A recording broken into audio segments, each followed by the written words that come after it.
Hello दोस्तों, आज जो मैं आपको कहानी सुनाने जा रही हूँ ये कहानी है परी की जादुई चिड़िया की। तो चलिए दोस्तों देखते हैं परी की जादुई चिड़िया की कहानी। बहुत समय पहले की बात है। परी देश में कंचन नाम की एक परी रहती थी। उसके पास एक जादुई चिड़िया थी। वो चिड़िया परी के घर के सारे काम करती थी और साथ ही वो रोज कंचन परी को स्वादिष्ट खाना बनाकर खिलाया करती थी। फिर एक दिन, अरे वाह कंचन, तेरी जादुई चिड़िया तो सच में बहुत कमाल की है। मैं इस चिड़िया को खरीदना चाहती हूँ। इसके बदले तू जितने कहेगी मैं उतने सोने के सिक्के देने के लिए तैयार हूँ। नहीं नहीं, मैं इस चिड़िया से बहुत प्यार करती हूँ, मैं इसे कभी नहीं बेचूंगी। कंचन परी विनीता परी को चिड़िया देने से इनकार कर देती है। फिर एक दिन, सुनो जादुई चिड़िया, आज मुझे बैगन का भरता खाने की इच्छा हो रही है। क्या तुम मेरे लिए बैगन का भरता बना सकती हो? हाँ मैं बना सकती हूँ, लेकिन तुम तो जानती हो हमारे परिदेश में बैगन नहीं मिलते। इसके लिए मुझे पृथ्वी पर जाना होगा। ठीक है, तुम पृथ्वी पर जाकर ढेर सारे बैंगन लेकर आओ। उसके बाद वो जादुई चिड़िया उड़ते हुए पृथ्वी पर पहुंच जाती है। काफी देर भटकने के बाद आखिरकार उसे एक खेत दिखाई देता है जहां ढेर सारे बैंगन लटके थे।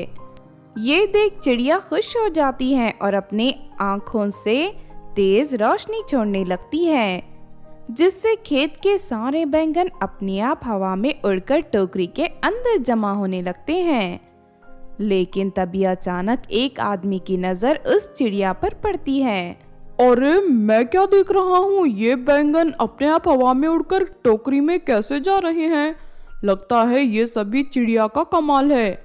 शायद ये कोई जादुई चिड़िया है। अगर मैं इसे पकड़ लूँ तो इससे मेरा बहुत फायदा हो सकता है। फिर वो आदमी चुपके से एक बड़ा सा जाल जादुई चिड़िया के ऊपर फेंक देता है और जादुई चिड़िया उस जाल में फंस जाती है। अरे वाह, इस चिड़िया को तो मैंने बड़ी आसानी से पकड़ लिया। अरे नहीं, इस लालची आदमी ने मुझे पकड़ लिया। अब मैं क्या करूं? मुझे किसी भी तरह यहाँ से आजाद होना होगा। फिर चिड़िया अपनी शक्ति से उस जाल को जलाने की कोशिश करने लगती है, लेकिन तभी वो आदमी चिड़िया के सर पर डंडा मारकर उसे बेहोश कर देता है। उसके बाद वो उसे उठाकर अपने घर ले जाता है और एक मजबूत लोहे के पिंजरे के अंदर कैद कर देता है। दूसरी तरफ चिड़िया के घर ना पहुंचने से कंचन परी बहुत परेशान हो जाती है। अरे ये क्या हो गया? अभी तक मेरी जादुई चिड़िया लौटकर क्यों नहीं आई? कहीं कुछ अनहोनी तो नहीं हो गई? मुझे जाकर पता लगाना चाहिए। इतना कहकर कंचन परी हवा में उड़ते हुए पृथ्वी पर पहुंच जाती है और अपनी जादुई चिड़िया को ढूंढने लगती है। लेकिन काफी देर भटकने के बाद भी उसे जादुई चिड़िया का कोई सुरंग नहीं मिलता। आखिरकार थक हार कर कंचन परी एक पत्थर पर बैठकर रोने लगती है। लेकिन तभी वहां से गुजर रही नीलम नाम की लड़की की नजर कंचन परी पर पड़ती है। अरे ये परी यहाँ बैठकर क्यों रो रही है? सुनो परी, क्या हुआ? तुम इस तरह दुखी होकर क्यों रो रही हो? मेरी जादुई चिड़िया पृथ्वी पर कहीं खो गई है। वो मेरे लिए बैंगन लाने पृथ्वी पर आई थी। पता नहीं वो बेचारी किस हाल में होगी। मुझे तो डर है कि कहीं किसी इंसान ने उसे पकड़ तो नहीं लिया। आज मैंने अपने गांव के एक आदमी को खेत से चिड़िया पकड़कर घर ले जाते हुए देखा था। कहीं वो चिड़िया तुम्हारी जादुई चिड़िया तो नहीं? उस चिड़िया का रंग पूरी तरह सुनहरा है। अरे हाँ हाँ, वही तो मेरी चिड़िया है। चलो जल्दी से उस आदमी के घर चलते हैं। नीलम उसी वक्त कंचन परी को उस आदमी के घर ले जाती है। सुनिए आंटी, आपके पति घर पर हैं क्या? मुझे उनसे बात करनी है। नहीं नहीं बेटी, अभी तो वो पास वाले जंगल के तांत्रिक से मिलने गए हैं। अरे नहीं, लगता है वो आदमी जादुई चिड़िया को तांत्रिक के पास बेचने गया है। जल्दी से तुम मुझे इस तांत्रिक के यहाँ ले चलो। इतना कहकर कंचन परी अपनी शक्ति से वहाँ उड़ने वाली झाड़ू प्रकट कर देती है।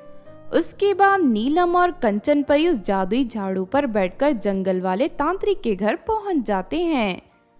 तभी वो दोनों देखते हैं कि वो आदमी जादुई चिड़िया को तांत्रिक के हाथ में दे रहा है।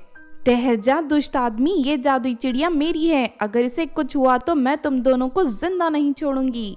और नहीं, ये परी कैसे यहाँ आ गई? तांत्रिक भाई, तुम इसे मार कर यहाँ से भगा दो। और तुम फिक्र मत करो, मैं इस परी को अभी यहाँ से कैद कर देता हूँ। इतना कहकर तांत्रिक अपनी जादुई शक्ति से कंचन परी पर हमला कर देता है। लेकिन कंचन परी उसी वक्त अपनी जादुई छड़ी की शक्ति से तांत्रिक और उस आदमी को कबूतर बना देती है। तभी नीलम एक डंडा उठाकर उन दोनों को वहां से भगा देती है और दोनों हवा में उड़ते हुए दूर चले जाते हैं। उसके बाद नीलम का शुक्रिया अदा करके कंचन परी अपनी जादुई चिड़िया को लेकर परी देश लौट जाती है। तो आपने देखा दोस्तों परी की जादुई चिड़िया की कहानी। इस कहानी से हमें ये सीख मिलती है कि दूसरों की चीज पर नियत खराब करने वाले लोग अपने बुरे इरादे में कभी कामयाब नहीं होते और अंत में उन्हें कड़ी से कड़ी सजा मिलती है। अगर ये कहानी आपको अच्छी लगी हो तो ज़रूर लाइक करें और हमारे चैनल सोना टीवी को सब्सक्राइब भी कर लें। और हाँ दोस्तों, हमें कमेंट करके ज़रूर बताना कि आपको कहानी कैसी लगी।